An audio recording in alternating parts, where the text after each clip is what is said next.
नमस्कार जय जगन्नाथ। जो मानकर भत्ता टंका 3 मास होला पाई नाहंती से मानक पई ए भिडियोटी आपण माने जानिथिबे 3 मास होला भत्ता टंका लोकर अकाउंट को जाई पारु नाही। कौन पई जाई पारु नाही, कौन असुविधा अछि आपण ए भिडियोटी माध्यम रे देखंतु पूरा जानि पारिबे।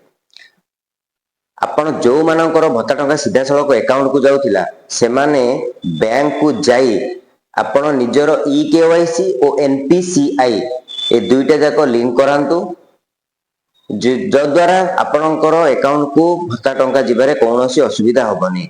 एमिति बहुत लोक अछंती जो माने ई-केवाईसी करिसंती किंतु एनपीसीआई कौन से माने जानि नाहंती। तेणु समस्त को अनुरोध आपण माने बैंक को जाई ई-केवाईसी और एनपीसीआई करांतु जद्वारा कि सीधा सड़क आपणकर बैंक अकाउंट को सरकार ठारू आसुथिबा भत्ता टंका जाई पारिबो।